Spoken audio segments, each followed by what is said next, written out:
જય સ્વામિનારાયણ વિદ્યાર્થી મિત્રો, આપણે ધોરણ 9 સામાજિક વિજ્ઞાન પાઠ 8 ભારતના રાજ્ય બંધારણનું ઘડતર અને લક્ષણો વિશે ચર્ચા છે અગાઉના બે ભાગની અંદર કરી ગયા.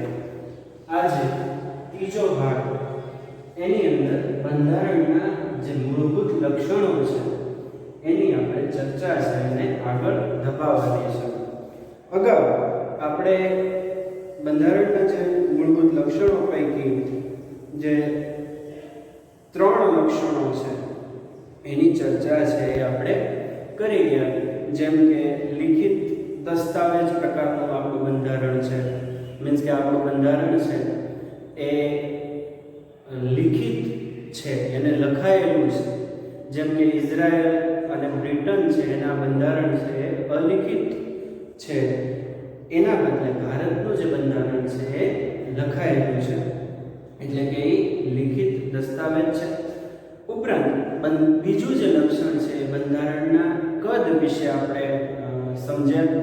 બંધારણનું કદ છે એ ખૂબ જ મોટું છે, 22 પરિશિષ્ટો છે, 395 કલમો છે, 22 ભાગો છે, 395 એની કલમો છે અને 8 પરિશિષ્ટો, હાલમાં 12 પરિશિષ્ટો સાથેનું એ બંધારણ છે અને એ ખૂબ જ વિસ્તૃત અને વિશદ છે. અને એની અંદર જે કેન્દ્ર અને રાજ્યની શાસન વ્યવસ્થા, કેન્દ્ર અને રાજ્ય વચ્ચેના જે સંબંધો, ઉપરાંત મૂળભૂત હકો, મૂળભૂત ફરજો, ઉપરાંત રાજ્યનીતિના માર્ગદર્શક સિદ્ધાંતો, ન્યાયતંત્ર, ચૂંટણી પંચ, સ્થાનિક સ્વરાજ્યની સંસ્થાઓ, પછી લઘુમતીઓ, પછાત અને વંચિત સમૂહોની જે જોગવાઈઓ છે એની એ બંધારણની અંદર વર્ણવાયેલું છે. તો આમ ભારતનું જે બંધારણ છે એનું કદ છે એ ખૂબ જ વિસ્તૃત અને વિશદપૂર્ણ છે બન્યું છે. ત્યાર પછી એક જ નાગરિકત્વ. ભારત છે એ ઘણા બધા રાજ્યોનો બનેલો એક સંઘ છે, પરંતુ ભારતનો નાગરિક છે એ પોતાના રાજ્યની નાગરિકતાથી ઓળખાતો નથી, પરંતુ ભારતનો નાગરિક છે પોતાના દેશની નાગરિકતાથી ઓળખાય છે. જેમ કે અમેરિકાની અંદર બેવડી નાગરિકતા છે, એક તો એ અમેરિકન છે, ઉપરાંત એ જે અમેરિકાના રાજ્યની અંદર વસવાટ કરે છે એ રાજ્યની પણ નાગરિકતા છે એ અમેરિકન નાગરિક ધરાવે છે. એનાથી વિરુદ્ધ ભારતનો નાગરિક છે એ કોઈ પણ રાજ્યની અંદર વસવાટ કરે પણ તે માત્ર ને માત્ર ભારતીય જ કહેવાય છે. શરૂઆતમાં એટલે કે આજથી 1 વર્ષ પહેલા જમ્મુ કાશ્મીરમાં વસતા નાગરિક પાસે 2 નાગરિકતા હતી, જેમ કે જમ્મુ કાશ્મીરની નાગરિકતા અને ભારતની નાગરિકતા. પણ છેલ્લા વર્ષ પહેલા એ પણ હટાવી દેવામાં આવી અને જમ્મુ કાશ્મીરનો નાગરિક પણ ભારતનો નાગરિક છે, માત્ર ને માત્ર ભારતનો નાગરિક છે એ કહેવાશે. તો આ રીતની ચર્ચા છે એ આગળના 3 લક્ષણોની અંદર આપણે કરી ગયા. ત્યાર પછીનું જે ચોથું લક્ષણ છે મજબૂત કેન્દ્રવાળું સમવાય તંત્ર. જોઈએ આપણે કે ભારતના બંધારણમાં ક્યાંય સમવાય એટલે કે ફેડરલ શબ્દનો ઉપયોગ છે એ થયો નથી. બંધારણ ભારતને રાજ્યોનો સંઘ એટલે કે યુનિયન ઓફ સ્ટેટ્સ તરીકે જ વર્ણવે છે. ભારતના બંધારણની અંદર ક્યાંય પણ સમવાય અથવા તો ફેડરલ શબ્દનો ઉપયોગ છે એ થયો નથી, પણ બંધારણ છે ભારતના રાજ્યોનો સંઘ એટલે કે યુનિયન ઓફ સ્ટેટ તરીકે જ વર્ણવે છે. કારણ કે ભારતની અંદર ઘણા બધા રાજ્યો છે આવેલા છે: ગુજરાત, મહારાષ્ટ્ર, મધ્યપ્રદેશ, ઓરિસ્સા, છત્તીસગઢ, પંજાબ, બિહાર, ઉત્તર પ્રદેશ, તમિલનાડુ, કેરળ, આંધ્રપ્રદેશ, તેલંગાણા, પછી આસામ, મણિપુર, પછી ત્રિપુરા, પછી અરુણાચલ પ્રદેશ, કેરળ. આ રીતે ભારત છે એ જુદા જુદા રાજ્યોનો બનેલો સંઘ છે. તો એ રીતે બંધારણની અંદર ભારતનું વર્ણન છે એ થયેલું છે. આમ ભારત સંઘીય રાજ્ય છે. સંઘ શબ્દ દ્વારા ભારતમાં સંઘ એટલે કે કેન્દ્ર અને એકમ એટલે રાજ્યો વચ્ચે ક્યારેય પણ બદલી શકાય નહીં તેવા કાયમી સંબંધોની લેખિત સ્વરૂપે બંધારણમાં સ્પષ્ટતા કરવામાં આવે છે. ભારત એટલે કે સંઘ, ભારત છે એ જુદા જુદા રાજ્યોનો બનેલો સંઘ છે. એ રીતે ભારતના જે નાના જે રાજ્યો છે એ એના એકમો છે અને એનાથી બનેલો ભારત છે એને આપણે કેન્દ્ર તરીકે ઓળખીએ છીએ. અને રાજ્ય અને કેન્દ્ર વચ્ચે ક્યારેય બદલી ન શકાય એવા સંબંધો પ્રસ્થાપિત છે બંધારણ દ્વારા કરવામાં આવ્યા છે. તેવા કાયમી સંબંધોની લેખિત સ્વરૂપે બંધારણમાં સ્પષ્ટતા કરવામાં આવી છે. એકમ રાજ્યોને કેન્દ્રથી છૂટા પડવાનો અધિકાર છે નથી. એટલે કે ભારતનું કોઈ પણ રાજ્ય છે એ ભારતથી જુદું છે એ પડી શકે નહીં, કારણ કે બંધારણ છે એની પરમિશન છે આપતું નથી. દાખલા તરીકે હું તમને વાત કરું તો સોવિયત રશિયાની વાત કરી.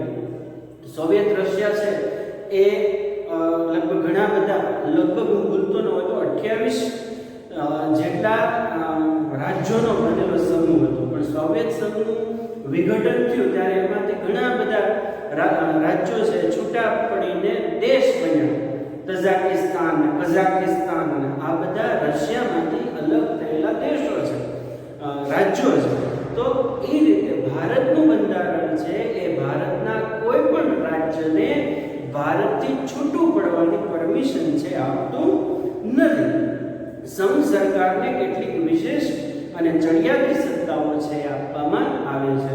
રાજ્ય સરકારોને પણ સત્તા તો છે, પણ એનાથી વિશેષ અને ચડિયાતી જે સત્તાઓ છે એ કેન્દ્રને આપવામાં આવી છે. કેન્દ્ર સરકાર અને પ્રાદેશિક રાજ્ય સરકારો વચ્ચે સત્તાની સ્પષ્ટ વહેંચણી કરવામાં આવી છે. કેન્દ્ર અને રાજ્ય સરકારો કાર્યરત હોય છે. કેન્દ્ર સરકાર છે એ ભારત લેવલે કાર્યરત હોય છે અને રાજ્ય સરકારો છે એ દરેક રાજ્ય લેવલે કાર્યરત હોય છે. પરંતુ એ બંને વચ્ચે એની સત્તાની જે વહેંચણી છે એ ભારતના બંધારણથી સ્પષ્ટ રીતે કરવામાં આવેલી છે. દાખલા તરીકે હું તમને એનું એક એક્ઝામ્પલ આપું તો કે વિદેશ નીતિ છે. વિદેશ નીતિ છે એ રાજ્યોનો અધિકાર નથી. વિદેશ નીતિ છે માત્ર ને માત્ર કોનો અધિકાર છે તો કે કેન્દ્રનો અધિકાર છે. એટલે જ કેન્દ્રનું જે મંત્રીમંડળ જુઓ તો એની અંદર વિદેશ મંત્રી હોય છે, પણ રાજ્યનું મંત્રીમંડળ તમે જુઓ તો રાજ્યની અંદર વિદેશ મંત્રી છે એ હોતા નથી. આમ રાજ્ય અને કેન્દ્ર વચ્ચે સત્તાની ખૂબ જ સ્પષ્ટ રીતે વહેંચણી છે થયેલી હોય છે, જેથી રાજ્ય સરકાર પોતાના જ પ્રદેશ ઉપર પોતાના કાર્યક્ષેત્રોના અનુસંધાને પોતાના કાયદાઓ છે એ ઘડી શકે છે. એટલે કે રાજ્ય છે એને જે સત્તાઓ આપવામાં આવી છે, એને જે નીતિઓ નિર્ધારણ કરવાની જે સત્તા આપી છે, એના દાયરામાં રહીને જ રાજ્ય સરકારો છે એ એના કાયદાઓ છે એ ઘડી શકે. દાખલા તરીકે રાજ્ય સરકાર છે એ વિદેશ નીતિને રિલેટેડ કોઈ કાયદા છે એ ઘડી શકે નહીં. એ અધિકાર માત્ર ને માત્ર કોનો છે? કેન્દ્ર સરકારનો છે. એ જ રીતે શિક્ષણ જોઈએ તો શિક્ષણ છે એ રાજ્ય અને કેન્દ્ર એ બંનેની સંયુક્ત યાદીમાં આવે છે. એટલે શિક્ષણને લગતા કાયદાઓ છે એ કેન્દ્ર સરકાર પણ ઘડી શકે અને રાજ્ય સરકાર પણ ઘડી શકે, પણ પ્રભાવી કાયદો છે એ કેન્દ્ર સરકારનો હોય છે. કેન્દ્ર અને રાજ્યો વચ્ચે સત્તાના વિભાજન થકી બંધારણમાં બક્ષવામાં આવેલ સત્તાઓ ભોગવે છે. કેન્દ્ર અને રાજ્યો છે એને જે બંધારણ મુજબ સત્તાઓ આપવામાં આવી છે એટલી જ સત્તાઓ છે કેન્દ્ર અને રાજ્ય સરકારો છે એ ભોગવે છે. એનાથી વધારે એને સત્તાઓ મળતી નથી બંધારણ મુજબ. સમવાયી તંત્રમાં તટસ્થ, નિષ્પક્ષ અને સ્વતંત્ર ન્યાયતંત્ર છે. સમવાય તંત્રની અંદર શું છે તો કે સ્વતંત્ર, નિષ્પક્ષ અને સ્વતંત્ર ન્યાય પક્ષ છે, તટસ્થ છે.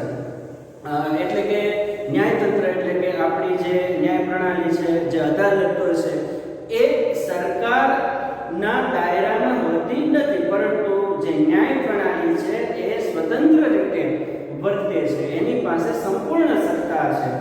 એ કેન્દ્ર કે રાજ્ય છે કોઈ ખોટા કાયદા છે ઘડી નાખે તો એને પણ ટકોર છે કરતું હોય છે. આમ કેન્દ્ર અને રાજ્યોથી પણ પર એવી આપણી ન્યાય પ્રણાલી છે. જે કેન્દ્ર અને રાજ્યો વચ્ચે સત્તાના અને કાર્યના વિભાજનના સંદર્ભે કોઈ મડાગાંઠ ઊભી થાય તો તે બંધારણનું અર્થઘટન કરી તેનું નિરાકરણ લાવવાની કામગીરી છે એ કરે છે. ન્યાયતંત્ર છે તટસ્થ છે, સ્વતંત્ર છે અને નિષ્પક્ષ છે. કેન્દ્ર અને રાજ્ય વચ્ચે કોઈ પણ સત્તાની ભાગીદારી માટે કોઈ પણ વિવાદ છે ઊભો થાય તો એ વિવાદનું સોલ્યુશન આપવાનું કામ છે કોનું છે? ન્યાયતંત્રનું છે. એ બંધારણનું યોગ્ય અર્થઘટન કરીને રાજ્ય અને કેન્દ્ર સરકારો વચ્ચે સત્તાનું વિભાજન છે એ કરી આપે છે. ભારતમાં કેન્દ્ર અને રાજ્યો વચ્ચે સત્તાનું સ્પષ્ટ અને વિશદ વિભાજન કરવામાં આવ્યું છે. તે માટે 3 યાદીઓ બંધારણમાં મૂકવામાં આવી છે. રાજ્ય અને કેન્દ્ર વચ્ચે સત્તાનું જે વિભાજન છે એ ખૂબ જ સ્પષ્ટ રીતે કરવામાં આવ્યું છે અને એટલા માટે ભારતના બંધારણની અંદર 3 યાદીઓ મૂકવામાં આવી છે. કઈ કઈ યાદી?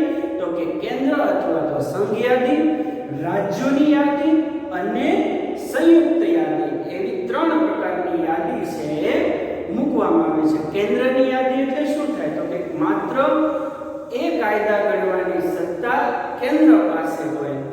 રાજ્ય યાદી એટલે શું? તો કે રાજ્યોને લગતા એવા કોઈ મુદ્દાઓ કે જેની પર કાયદા ઘડવાની સત્તા માત્ર ને માત્ર રાજ્યને હોય. અને સંયુક્ત યાદી એટલે કેવી યાદી? તો કે એની અંદર કાયદા ઘડવાની સત્તા છે એ કેન્દ્રને પણ હોય, રાજ્યને પણ હોય. કેન્દ્ર પણ કાયદો ઘડી શકે, રાજ્ય પણ કાયદો ઘડી શકે, પણ જ્યારે કાયદો લાગુ કરવાનો થાય ત્યારે એ પ્રભાવી કાયદા તરીકે કેન્દ્રનો કાયદો છે એ રહેતો હોય છે. જોઈએ આપણે 3 યાદી વિગતવાર. કેન્દ્ર યાદી એટલે કે સંઘ યાદીમાં કુલ 97 જેટલા વિષયોનો સમાવેશ છે કરવામાં આવ્યો છે. કેન્દ્ર યાદીની અંદર બંધારણ મુજબ કેટલા વિષયોનો સમાવેશ કરવામાં આવ્યો છે? 97 વિષયોનો સમાવેશ છે કરવામાં આવ્યો છે. એની નીચે અંડરલાઈન કરી લેવાય. જેમાં કાયદો ઘડવાની સંપૂર્ણ સત્તા છે એ સંસદ ધરાવે છે. સંસદ છે તમે જાણો છો, સંસદ છે એ 3 વિગતથી બનેલું છે. કઈ રીતે? તો કે લોકસભા, રાજ્યસભા અને રાષ્ટ્રપતિ, આ 3 નો સમૂહ એટલે સંસદ. અને કેન્દ્ર યાદીના જે વિષયો છે એની ઉપર કાયદા ઘડવાનો અધિકાર છે કોનો છે? સંસદનો છે. જેમાં કાયદો ઘડવાની સંપૂર્ણ સત્તા છે એ સંસદ ધરાવે છે. સંરક્ષણ એટલે કે દેશની જે બોર્ડરો છે, જુદા જુદા દેશો સાથેની જે બોર્ડરો છે એને રિલેટેડ અથવા તો જે સેના છે, ઉપરાંત આર્મી છે, નેવી છે, એરફોર્સ છે, આ બધા સંરક્ષણને લગતી બાબતો છે. એટલે એ સંરક્ષણ, વિદેશી બાબતો, અણુશક્તિ, નાણું, વીમો, બેન્કિંગ, તાર ટપાલ, રેલવે જેવા રાષ્ટ્રીય મહત્વ ધરાવતા ક્ષેત્રોમાં કેન્દ્ર છે એ સર્વોપરી સત્તા છે એ ભોગવે છે. તો કેન્દ્ર યાદીની અંદર કેટલા વિષયો છે? 97 વિષયો છે. અને તેનો કાયદો છે 97 વિષયોનો જે કાયદો છે એ કાયદો ઘડવાની સર્વોપરી સત્તા છે કોની પાસે છે? સંસદની અંદર, સંસદ પાસે છે.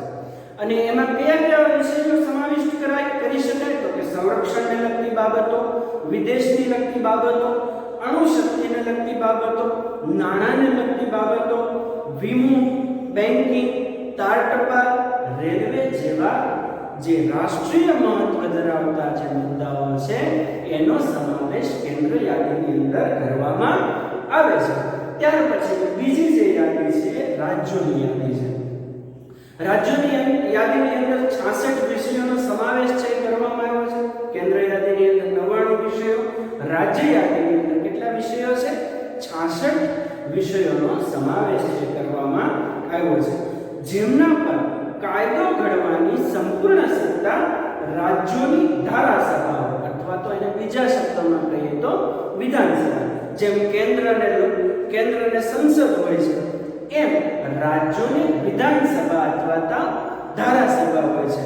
અને રાજ્ય યાદીને લગતા વિષયો ઉપર કાયદા ઘડવાની સત્તા છે ધારાસભાને અથવા તો વિધાનસભા પાસે રહેલી છે, એટલે કે એની ધારાસભાઓ છે એ ધરાવે છે. કાયદો અને વ્યવસ્થા, શિક્ષણ, સ્થાનિક સ્વરાજ્યની સંસ્થાઓ, કૃષિ, સિંચાઈ, આરોગ્ય, ભૂમિ, રાજ્યનો આંતરિક વેપાર, વાણિજ્ય વિષયક સેવાઓનો સમાવેશ છે થાય છે. જો કેન્દ્રને લાગે કે રાજ્યમાં કાયદો અને વ્યવસ્થા પડી ભાંગ્યા છે, તો રાજ્યની સંમતિ સાથે કે રાજ્યની મરજી વિરુદ્ધ જઈને કેન્દ્ર તે રાજ્યમાં કેન્દ્રીય અનામત પોલીસ દળોને મોકલી શકે છે. જો અહીંયા રાજ્ય યાદીની વાત કરી, રાજ્ય યાદીની અંદર કેટલા વિષયો છે? 66 વિષયો છે. અને એ 66 વિષયો ઉપર કાયદો ઘડવાની સત્તા છે રાજ્યોની ધારાસભાઓને છે, અથવા તો એ બીજા શબ્દોમાં કહીએ તો વિધાનસભાઓને છે. એ કયા કયા વિષયો? તો કે કાયદો અને વ્યવસ્થા, જેને આપણે લો એન્ડ ઓર્ડર કહીએ, કાયદો અને વ્યવસ્થા, શિક્ષણ, સ્થાનિક સ્વરાજ્યની સંસ્થાઓ, એટલે સ્થાનિક સ્વરાજ્યની સંસ્થાઓ કઈ કઈ? ગ્રામ પંચાયત, તાલુકા પંચાયત, જિલ્લા પંચાયત, મહાનગરપાલિકા, નગરપાલિકા, આ બધી જે સંસ્થાઓ છે એને સ્થાનિક સ્વરાજ્યની સંસ્થાઓ કહેવાય છે. એ સ્થાનિક સ્વરાજ્યને લગતી બાબતોનો કાયદો પણ રાજ્યો છે એ ઘડી શકે છે. ઉપરાંત કૃષિ એટલે કે ખેતી, સિંચાઈ, ઉપરાંત આરોગ્ય અને ભૂમિ, રાજ્યોનો આંતરિક વેપાર, વાણિજ્ય વિષયક સેવાઓનો સમાવેશ છે રાજ્ય યાદીની અંદર સમાવેશ થાય છે. પરંતુ કેન્દ્ર સરકારને એવું લાગે કે આ રાજ્યની લો એન્ડ ઓર્ડર વ્યવસ્થા છે એ ઠીક નથી, કાયદો વ્યવસ્થા ઠીક નથી, તો એ રાજ્યની સંમતિથી અથવા તો રાજ્યની મરજી વિરુદ્ધ પણ એ રાજ્યની અંદર અનામત પોલીસ દળોને મોકલીને એ રાજ્ય ઉપર રાષ્ટ્રપતિ શાસન છે એ નાખી શકે છે. તો આ વાત થઈ રાજ્યોની યાદી. ત્યાર પછી છે ત્રીજી યાદી છે એ સંયુક્ત યાદી છે. સંયુક્ત યાદીમાં 47 જેટલા વિષયોનો સમાવેશ કરવામાં આવ્યો છે. કેન્દ્ર યાદીની અંદર 97, રાજ્ય યાદીની અંદર 66 અને સંયુક્ત યાદીની અંદર 47 જેટલા વિષયોનો સમાવેશ છે કરવામાં આવ્યો છે, જેમના પર કાયદો ઘડવાની સત્તા કેન્દ્ર અને રાજ્ય બંને ધરાવે છે. એટલે કે સંયુક્ત યાદીના જે વિષયો છે એની ઉપર કાયદો ઘડવાની સત્તા છે કેન્દ્રને પણ છે અને રાજ્યને પણ છે. પરંતુ જ્યારે રાજ્યોના કાયદામાં વિવાદ કે સંઘર્ષ ઊભો થાય ત્યારે ત્યાં કેન્દ્રનો કાયદો છે એ ચડિયાતો અને સર્વોપરી ગણાય છે. રાજ્ય સંયુક્ત યાદીના વિષયો ઉપર કેન્દ્ર કાયદો ઘડી શકે, રાજ્ય પણ કાયદો ઘડી શકે, પરંતુ જ્યારે વિવાદ ઊભો થાય ત્યારે કયો કાયદો સર્વોપરી ગણાશે? તો કે કેન્દ્ર સરકારે બનાવેલો કાયદો છે એ સર્વોપરી ગણાય છે. આમ સમવાય તંત્રમાં કેન્દ્રને સંયુક્ત યાદીમાં પણ વિશેષ સત્તાઓ આપવામાં આવી છે. તો સમવાય તંત્રમાં પણ કોની પાસે વધારે સત્તા છે? તો કે કેન્દ્ર સરકાર પાસે વધારે સત્તા છે આપી છે. આ યાદીમાં દીવાની અને ફોજદારી બાબતો, લગ્ન, છૂટાછેડા અને ભરણપોષણ, શિક્ષણ, આર્થિક આયોજન, વ્યાપારી સંઘો વગેરેનો સમાવેશ છે થાય છે. તો સંયુક્ત યાદીની અંદર કોનો સમાવેશ થાય છે? દીવાની અને ફોજદારી બાબતો. દીવાની એટલે કે જે જમીન રિલેટેડ, માલ મિલકતને રિલેટેડ જે બાબતો છે ને દીવાની કહેવાય. ફોજદારી એટલે કે કોઈ ગુનો આચરો અને એને રિલેટેડ જે બાબતો છે એને ફોજદારી બાબતો કહેવાય. ઉપરાંત લગ્ન, છૂટાછેડા અને ભરણ પોષણને લગતી બાબતો, ઉપરાંત શિક્ષણ, આર્થિક આયોજન, વ્યાપારી સંઘો વગેરેનો સમાવેશ છે એ સંયુક્ત યાદીની અંદર થાય છે. તો જે કેન્દ્રની યાદી છે, સંઘની યાદી છે એની અંદર 97 વિષયો, રાજ્યોની યાદી છે એની અંદર 66 વિષયો અને સંયુક્ત યાદી છે એની અંદર 47 વિષયોનો સમાવેશ થાય છે. તો આ કરી આપણે જે મજબૂત કેન્દ્રવાળું છે સમવાય તંત્ર છે એને રિલેટેડ વાત છે આપણે કરી. સંપૂર્ણ સત્તા છે એ હોઈ શકતું નથી. બધા પાસે સત્તા છે, પણ એની સત્તાની યોગ્ય જે વહેંચણી થયેલી છે એને આપણે સમવાય તંત્ર છે કહી શકીએ. તો આ વિગત છે આપણે ચર્ચા કરી. ત્યાર પછી આગળની જે શેષ સત્તાઓ છે એમાં જે વિષયોમાં કેન્દ્ર અને રાજ્યો વચ્ચે સત્તાની સ્પષ્ટ વહેંચણી થઈ શકી ન હોય તે વિષયોનો સમાવેશ શેષ સત્તામાં કરવામાં આવ્યો છે. એટલે કે અમુક અપવાદરૂપ બાબતો હોય કે જેની એક યાદીમાં સમાવેશ ન કરવા હોય, નો કેન્દ્રની યાદીમાં સમાવેશ થયેલો હોય, નો રાજ્ય યાદીની અંદર સમાવેશ થયો હોય, નો સંયુક્ત યાદીમાં સમાવેશ થયો હોય, ત્યારે શું કરવું? તો એને શેષ યાદીની શેષ સત્તાઓની અંદર નાખવામાં આવે છે, શેષ સત્તાઓમાં કરવામાં આવે છે. આ વધારાના વિષયો કે શેષ સત્તાઓમાં કાયદો ઘડવાની કે તેમાં ફેરફાર કરવાની સંપૂર્ણ સત્તા કેન્દ્ર સરકારને અથવા તો સંસદને છે. એવી બાબતો કે જેમાં અપવાદ હોય, નો રાજ્યનો વિષય હોય, નો કેન્દ્રનો વિષય હોય, નો સંયુક્ત વિષય હોય, એમાં શેષ સત્તાઓની અંદર કાયદો ઘડવાની સત્તા છે એ કેન્દ્ર સરકાર કે સંસદ પાસે રહેલી છે. ભારતમાં કેન્દ્ર અને રાજ્યો વચ્ચે નાણાકીય સાધનોની પણ વહેંચણી છે એ કરવામાં આવી છે. આબકારી જકાત, આયાત નિકાસ જકાત, આવક વેરો વગેરે વધુ આવકો આપતા કરવેરા કેન્દ્રને ફાળવવામાં આવ્યા છે. જ્યારે વેચાણ વેરો, મનોરંજન વેરો, મહેસૂલ, શિક્ષણ વેરો જેવી ઓછી આવકો ધરાવતા સાધનો રાજ્યોને ફાળવવામાં આવ્યા છે. તો અહીંયા નાણાકીય સાધનોની પણ વહેંચણી છે એ કરવામાં આવી છે. તો કેન્દ્રને કેવા નાણાકીય સાધનો ફાળવવામાં આવ્યા છે? તો કે આબકારી જકાત, આયાત નિકાસ જકાત, આવક વેરો, આવા જે બધા વેરાઓ છે એની ઉપર કેન્દ્રનો અધિકાર છે અને એની આવક છે એ કેન્દ્ર સરકારને થાય છે. જ્યારે રાજ્યને ઓછી આવક ધરાવતા વેરાઓ છે એ આપવામાં આવ્યા છે. એમાં વેચાણ વેરો છે, મનોરંજન વેરો છે, મહેસૂલ અને શિક્ષણ વેરો છે, એનો સમાવેશ છે રાજ્યમાં કરવામાં આવ્યો છે. તેથી રાજ્યોએ કેન્દ્ર પાસેથી ગ્રાન્ટ સ્વરૂપે આર્થિક સહાયનો આધાર રાખવો પડે છે. રાજ્યો પાસે ઓછી આવકના નાણાકીય સાધનો છે, એટલા માટે જો એને વધારે નાણાંની જરૂર પડે તો કેન્દ્ર પાસેથી ગ્રાન્ટ સ્વરૂપે મેળવવાનો આધાર છે એ રાખવો પડે છે. તો આ સમવાય તંત્રની વાત થઈ. સમવાય તંત્ર એટલે કે સત્તાની સ્પષ્ટ વહેંચણી એટલે સમવાય તંત્ર. ત્યાર પછી જે પાંચમો પોઈન્ટ છે કટોકટી વેળા એકતંત્રી વ્યવસ્થા. જોઈએ કટોકટી એટલે કે ઇમરજન્સી, કોઈ તત્કાળ એવી મુશ્કેલી છે આવી પડે ત્યારે શું કરવું એનો પણ ઉલ્લેખ છે એ બંધારણની અંદર કરવામાં આવ્યો છે.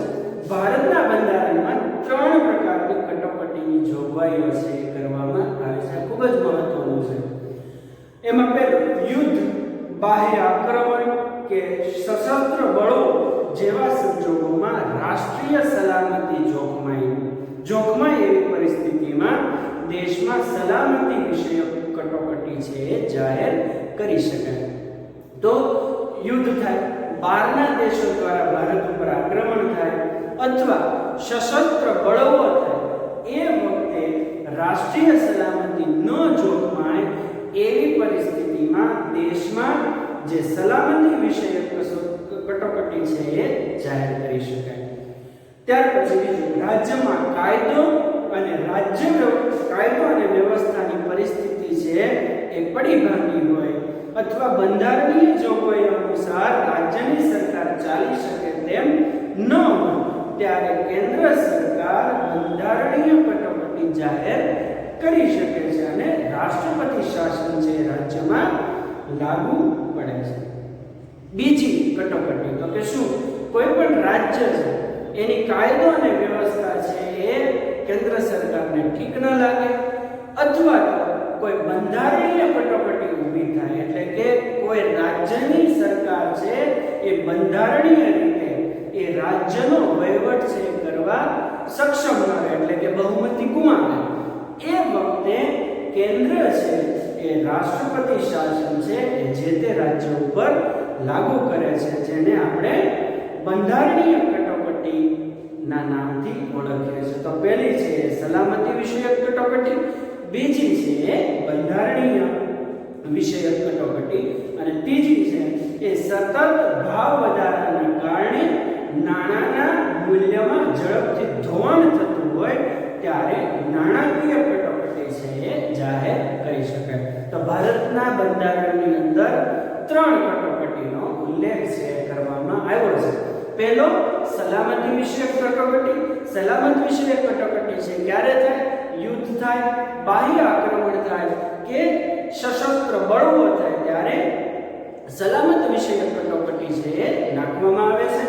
ઉપરાંત જ્યારે કોઈ રાજ્ય છે એની રાજ્ય સરકાર છે એ લો એન્ડ ઓર્ડર અથવા તો જે કાયદો અને વ્યવસ્થા છે જાળવી ન શકે અથવા તો બંધારણીય કોઈ કટોકટી ઊભી થાય એ વખતે બંધારણીય કટોકટી અને છેલ્લી છે નાણાકીય કટોકટી. એટલે કે નાણાં દેશનું જે ચલણ છે એની અંદર સતત ભાવ વધારાના કારણે નાણાંના મૂલ્યની અંદર ઝડપથી ધોવાણ થાય. અત્યારે આપણે જોઈએ છે તો $1 સામે કેટલા રૂપિયા થાય છે? 72 કે 73 રૂપિયા થાય છે.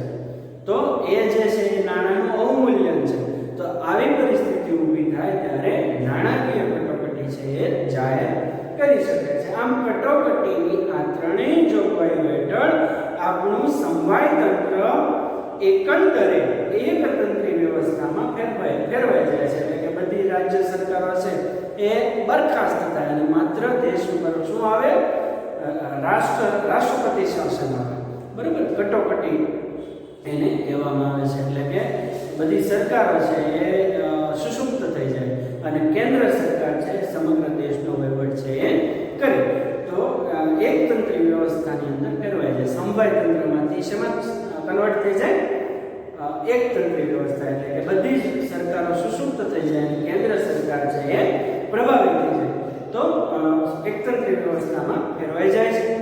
એટલા સમયગાળા પૂરતું સમવાય તંત્ર સ્થગિત છે થઈ જાય છે. ભારતની અંદર 1975 ની અંદર કટોકટી છે નાખવામાં આવી હતી. તો આ એનું એક્ઝામ્પલ છે. ત્યાર પછીનો જે પોઈન્ટ છે દ્વિધુરી પદ પ્રથા. લોકો દ્વારા ચૂંટાયેલા પ્રતિનિધિઓમાંથી બનેલી લોકસભા છે. સંસદના અંગો છે આપણે જોઈએ તો કે રાજ્યસભા, લોકસભા અને રાષ્ટ્રપતિ. રાષ્ટ્રપતિ છે એની ચૂંટણી છે એ ચૂંટાયેલા પ્રતિનિધિઓ દ્વારા થાય છે. કઈ રીતે ચૂંટણી થાય છે? તો કે લોકસભામાં ચૂંટાયેલા પ્રતિનિધિઓ વત્તા રાજ્યસભાની અંદર ચૂંટાયેલા પ્રતિનિધિઓ વત્તા દેશની ધારાસભા કે વિધાનસભાની અંદર ચૂંટાયેલા પ્રતિનિધિઓ પોતાનો મત આપીને રાષ્ટ્રપતિની ચૂંટણી છે એ કરે છે. ત્યાર પછી વાત આવી લોકસભાની. તો લોકસભાની ચૂંટણી છે એ દેશની અંદર દર 5 વર્ષે યોજાય છે અને આપણે આપણા સાંસદને ચૂંટીને લોકસભાની અંદર મોકલીએ છીએ. તો આપણે એ જ રીતે ભાવનગરના જે સાંસદ છે એનું નામ શું છે? ભારતીબેન શિયાળ છે કે જે ભાવનગરનું દેશની જે લોકસભા છે, સંસદ છે એની અંદર પ્રતિનિધિત્વ કરે છે અને ભાવનગરને લગતા જે પ્રશ્નો છે એ લોકસભાની અંદર મૂકે છે. તો આ રીતે લોકો દ્વારા ચૂંટાયેલા પ્રતિનિધિઓથી બનેલી લોકસભા છે. લોકશાહીમાં લોકસભામાં જ સાચી સત્તા છે એ સ્થાપિત થયેલી છે. સંસદના 2 ગૃહો છે. ઉપલું ગૃહ એને રાજ્યસભા કહેવાય અને નીચલું ગૃહ એને લોકસભા છે એમ કહેવાય. પ્રધાનમંડળની રચના સંસદ સભ્યોમાંથી કરવામાં આવે છે. પ્રધાનમંડળ એટલે કે એક વડાપ્રધાન હોય, બાકી મંત્રીઓ હોય, વિદેશ મંત્રી હોય, નાણાં મંત્રી હોય, રેલવે મંત્રી હોય, શિક્ષણ મંત્રી હોય વગેરે વગેરે.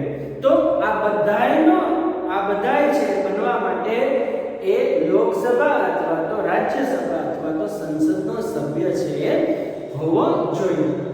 દાખલા તરીકે હું તમને વાત કરું તો કે દેશના વડાપ્રધાન એટલે નરેન્દ્ર મોદી. નરેન્દ્ર મોદી છે એ લોકસભાની અંદર ચૂંટાયેલા સાંસદ છે. તો એનું ક્યાંથી ચૂંટાયેલા છે? તો કે ઉત્તર પ્રદેશના વારાણસીમાંથી ચૂંટાયેલા છે. ઉપરાંત જે આપણા ભારતના ગૃહમંત્રી છે એ અમિતભાઈ શાહ છે એ ચૂંટાયેલા સાંસદ છે. ક્યાંથી ચૂંટાયેલા છે? તો કે આપણા ગુજરાતના ગાંધીનગરથી ચૂંટાયેલા છે. તો આમ મંત્રીમંડળના જે સભ્યો છે એ ચૂંટાયેલા સાંસદો હોય છે અને એમાંથી જેની પસંદગી છે એ કરવામાં આવતી હોય છે. પ્રધાનમંડળ સંસદને જવાબદાર છે. આ જે પ્રધાનમંડળ છે, વડાપ્રધાન ને બધા મંત્રીઓ, એ કોને જવાબદાર છે? સંસદ. કોઈ પણ પ્રશ્ન ઊભો થાય ત્યારે એને સંસદને એ પ્રશ્ન વિશે જવાબ છે એ આપવો પડે છે. એટલે પ્રધાનમંડળ છે એ સંસદને જવાબદાર છે. પ્રધાનમંડળ લોકસભાનો વિશ્વાસ ધરાવે ત્યાં સુધી જ સત્તા ઉપર રહી શકે છે. એટલે કે જે પક્ષની બહુમતીવાળી સરકાર છે એ બને છે એની જે ઓછામાં ઓછી જે સંખ્યા છે, દાખલા તરીકે લોકસભાની અંદર 545 બેઠકો છે, તો કોઈ પણ પક્ષ છે એ સરકાર ત્યારે રચી શકે કે જ્યારે એની પાસે 272 સાંસદો હોય. 272 માંથી 271 થાય કે 270 થાય તો એ લોકસભાનો વિશ્વાસ છે એ ગુમાયો ગણે અને એને રાજીનામું છે એ આપી દેવું પડે પ્રધાનમંડળને. તો એ ક્યાં સુધી સત્તા પર રહી શકે? જ્યાં સુધી લોકસભાનો વિશ્વાસ ધરાવે છે ત્યાં સુધી, અથવા તો બહુમતી ગુમાવે છે ત્યાં સુધી.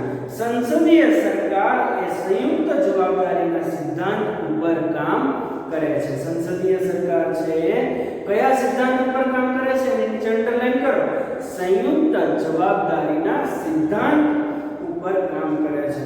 પ્રધાનમંડળમાં અત્યંત મહત્વના નિર્ણયો છે એ લેવાતા હોય છે. પ્રધાનમંડળની અંદર એની કેબિનેટ મીટિંગો છે એ નિયમિત થતી હોય છે અને આ કેબિનેટ મીટિંગની અંદર ખૂબ જ મહત્વના નિર્ણયો છે એ લેવાતા હોય છે. કેન્દ્રમાં રાષ્ટ્રપતિના નામે તથા રાજ્યમાં ગવર્નર અથવા તો રાજ્યપાલના નામે છે વહીવટ ચાલતો હોય છે. એટલે કે દેશ લેવલે કોઈ સરકાર છે એ રાષ્ટ્રપતિના નામે છે વહીવટ કરે છે, જ્યારે રાજ્યની અંદર જે ચૂંટાયેલી સરકાર છે એ રાજ્યના રાજ્યપાલના નામે વહીવટ છે એ કરે છે. દાખલા તરીકે દેશના રાષ્ટ્રપતિ છે એ રામનાથ કોવિંદ છે, તો જે કેન્દ્ર સરકાર છે એ રામનાથ કોવિંદ એટલે કે ભારતના રાષ્ટ્રપતિના નામે વહીવટ કરે છે. જ્યારે આપણા ગુજરાત છે એના જે રાજ્યપાલ છે એ આચાર્ય દેવવ્રત છે અને ગુજરાતના મુખ્યમંત્રી છે વિજયભાઈ રૂપાણી છે. પણ રાજ્યની જે ચૂંટાયેલી સરકાર છે એ રાજ્યના રાજ્યપાલના નામે વહીવટ છે એ કરતી હોય છે. ચાલતો હોવા છતાં ખરેખર સત્તા કેન્દ્રમાં વડાપ્રધાનની આગેવાની હેઠળ પ્રધાનમંડળ અને રાજ્યમાં મુખ્યપ્રધાનના વડપણ હેઠળનું પ્રધાનમંડળ જ વહીવટી અને કારોબારી સત્તા છે એ ધરાવે છે. તો આપણે જોયું કે કેન્દ્રની અંદર રાષ્ટ્રપતિના નામે વહીવટ થાય છે અને રાજ્યની અંદર રાજ્યપાલના નામે વહીવટ થાય છે. છતાં પણ કેન્દ્રની અંદર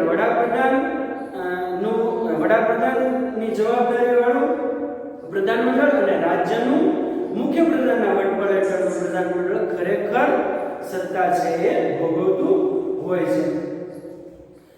રાજ્યનું પ્રધાનમંડળ રાજ્યની વિધાનસભાને જવાબદાર હોય છે. લોકસભા એ કાયમી ગૃહ નથી, તેની મુદત છે 5 વર્ષની હોય છે. લોકસભા છે કાયમી ગૃહ હોતું નથી, એની મુદત છે કેટલા વર્ષની હોય છે? 5 વર્ષની. 5 વર્ષ પૂરા થાય એટલે લોકસભા છે એ વિખાઈ જાય અને ફરીથી દેશની અંદર સંસદીય ચૂંટણી આવે, સામાન્ય ચૂંટણી આવે અને ફરી વખત ચૂંટણી થાય અને સાંસદોને લોકો છે ચૂંટીને મોકલતા હોય છે અને નવી લોકસભાનું ગઠન છે એ થતું હોય છે. આમ લોકસભાની મુદત છે કેટલી છે? 5 વર્ષની છે. રાજ્યસભામાં સભ્યો રાજ્યોની વિધાનસભામાં ચૂંટાઈને આવેલા ધારાસભ્યો ચૂંટે છે. રાજ્યસભા સંસદના જે 3 ગૃહો છે એમાંથી ઉપલું ગૃહ એટલે કે રાજ્યસભા. રાજ્યસભાના સભ્યોને કોણ ચૂંટે છે? તો કે રાજ્યોની વિધાનસભાની અંદર ચૂંટાયેલા ધારાસભ્યો છે એ રાજ્યસભાના સભ્યોની ચૂંટણી છે એ કરતા હોય છે, ચૂંટે છે. તેઓ જે તે રાજ્યનું પ્રતિનિધિત્વ છે એ કરે છે. રાજ્યસભામાં વિવિધ ક્ષેત્રના નિષ્ણાત અનુભવી એવી 12 વ્યક્તિઓની સભ્ય તરીકેની પસંદગી છે એ રાષ્ટ્રપતિ કરે છે. તો રાજ્યસભામાં વિવિધ ક્ષેત્રના નિષ્ણાત હોય, અનુભવી હોય એવા 12 સભ્યોની નિમણૂક છે ભારતના રાષ્ટ્રપતિ દ્વારા કરવામાં આવે છે. રાજ્યસભામાં વિવિધ ક્ષેત્રના નિષ્ણાત અને અનુભવી એવી 12 વ્યક્તિઓની નિમણૂક છે એ રાષ્ટ્રપતિ દ્વારા પસંદગી કરવામાં આવે છે. રાજ્યસભા એ કાયમી ગૃહ છે. લોકસભા છે કાયમી ગૃહ નથી, એની મુદત કેટલી છે? 5 જ વર્ષની છે. જ્યારે રાજ્યસભા છે એ કાયમી ગૃહ છે, એ ક્યારેય વિખેરાતું નથી. તેના 1/3 સભ્યો દર 2 વર્ષે નિવૃત્ત થાય છે. એના 1/3 સભ્યો છે એ દર 2 વર્ષે નિવૃત્ત થતા હોય છે. તેટલા જ સભ્યો ફરીથી ચૂંટાવાને પાત્ર છે એ થતા હોય છે. એટલે કે જેટલા નિવૃત્ત થાય, 1/3 ભાગના સભ્યો નિવૃત્ત થાય એટલા જ સભ્યો છે એ ફરીથી ચૂંટાતા જતા હોય છે. આમ રાજ્યસભાનો સભ્ય છે એ 6 વર્ષ સુધી સભ્યપદ છે એ ધરાવે છે. કે લોકસભાનો સભ્ય છે એ 5 વર્ષની મુદત ધરાવે છે. રાજ્યસભા છે એનો જે સભ્ય છે એ 6 વર્ષ સભ્યપદ છે એ ધરાવે છે. રાજ્યસભાની સત્તા પ્રમાણમાં ઓછી છે, જ્યારે લોકસભાની સત્તાઓ વિશેષ, ચડિયાતી અને નિર્ણાયક છે. રાજ્યસભાનું સંપૂર્ણપણે વિસર્જન છે એ થતું નથી, પરંતુ દર 2 વર્ષે 1/3 ભાગના પ્રતિનિધિઓ નિવૃત્ત છે થતા હોય છે અને એટલા જ તે ફરીથી ચૂંટાતા હોય છે. આ વાત થઈ આપણી દ્વિગૃહી. દ્વિગૃહીની અંદર લોકસભા અને રાજ્યસભા એમ 2 પ્રકારના, એક ઉપલું ગૃહ એટલે રાજ્યસભા અને નીચલું ગૃહ છે એ લોકસભા. ઉપલું ગૃહ છે રાજ્યસભા છે કાયમી ગૃહ છે, ત્યારે વિખેરાતું નથી. દર 2 વર્ષે 1/3 ભાગના સભ્યો છે એ નિવૃત્ત થાય છે અને એટલા જ પાછા ચૂંટાઈને રાજ્યસભાની અંદર આવતા હોય છે. રાજ્યસભાનો મેમ્બર છે એ 6 વર્ષ સુધી એ સભ્યપદ ઉપર રહી શકે છે, જ્યારે લોકસભા છે દર 5 વર્ષે વિસર્જિત છે થતી હોય છે અને લોકસભાની અંદર ચૂંટાયેલા પ્રતિનિધિઓ એ સીધા લોકો દ્વારા ચૂંટાઈને આવેલા પ્રતિનિધિઓ હોય છે. આ બંને ગૃહોની અંદર લોકસભા પાસે વધારે સત્તાઓ છે, જ્યારે રાજ્યસભા પાસે ઓછી સત્તાઓ છે. ત્યાર પછીનો જે ટોપિક છે સ્વતંત્ર, નિષ્પક્ષ અને એકીકૃત ન્યાયતંત્ર. તો જોઈએ કે બંધારણીય જોગવાઈ અનુસાર ભારતમાં સળંગ, સ્વતંત્ર, નિષ્પક્ષ અને એકસૂત્રી ન્યાયતંત્રની સ્થાપના છે એ કરવામાં આવી છે, જેની ટોચે સર્વોચ્ચ અદાલત પછી મધ્યમાં એટલે કે રાજ્ય કક્ષાએ વડી અદાલતો અને નીચે જિલ્લા કક્ષાની અને તાબાની અદાલતો ઉપરાંત વિશેષ અદાલતો હોય છે. સર્વોચ્ચ અદાલતના ચુકાદા ભારતમાં આવેલા તમામ અદાલતો માટે બંધન કરતા છે. સંઘ સરકાર અને રાજ્ય સરકાર વચ્ચે બંધારણીય બાબતો કે કાયદાના અર્થઘટનો અંગેનો વિવાદ થાય તો તેના ઉકેલની અંતિમ સત્તા સર્વોચ્ચ અદાલતની છે. ન્યાયતંત્ર કારોબારીથી સ્વતંત્ર છે. બંધારણના રક્ષક અને વાલી તરીકે ન્યાયતંત્ર નાગરિકોના અધિકારોનું રક્ષણ છે એ કરે છે. અને નીચે અંડરલાઈન છે એ કરી નાખજો. તો સ્વતંત્ર, નિષ્પક્ષ અને એકીકૃત ન્યાયતંત્ર છે કઈ રીતે? તો કે દેશની જે સર્વોચ્ચ અદાલત છે, જેને આપણે સુપ્રીમ કોર્ટ છે કહીએ છીએ, રાજ્ય લેવલે હાઈકોર્ટ છે જેને વડી અદાલત તરીકે ઓળખવામાં આવે છે. ઉપરાંત જિલ્લા કક્ષાએ, સ્થાનિક કક્ષાએ વિશેષ અદાલતો કે જિલ્લા અદાલતોનો સમાવેશ છે એ થાય છે. ઉપરાંત કેન્દ્ર અને રાજ્ય વચ્ચે કોઈ બંધારણીય મુદ્દા બાબતે જ્યારે વિવાદો છે ઊભા થાય છે, ત્યારે એનું બંધારણીય અર્થઘટન કરવાનો અધિકાર છે એ સુપ્રીમ કોર્ટનો છે. એટલા માટે આ ન્યાયતંત્ર છે એ કારોબારીથી સ્વતંત્ર છે અને બંધારણના રક્ષક અને વાલી તરીકે ન્યાયતંત્ર નાગરિકોના અધિકારોનું રક્ષણ છે એ કરતું હોય છે. તો આજે આપણે 9 પોઈન્ટ છે ભણવાના હતા, પરંતુ ઘણા બધા લાંબા પોઈન્ટને કારણે આપણે માત્ર 7 જ છે એ પોઈન્ટ ભણી છીએ. 8 અને 9 છે આપણે હવે પછીના પીરિયડની અંદર પાછા ચર્ચા છે એ કરશું, કારણ કે વિડીયો બનાવવાની જે નો સમય છે એ ખૂબ જ લિમિટેડ રાખવો પડે છે, કારણ કે એને અપલોડ કરાવવાનો હોય એટલા માટે. તો આ ભૂલ તો નહીં કહી શકાય, પણ આ થોડું અધૂરું છે, એની માટે ક્ષમા ચાહું છું. 8 અને 9ના હવે પછીના જે પીરિયડની અંદર આપણે ચર્ચા છે એ વિગતવાર કરી લઈશું. ત્યાં સુધી જય સ્વામિનારાયણ.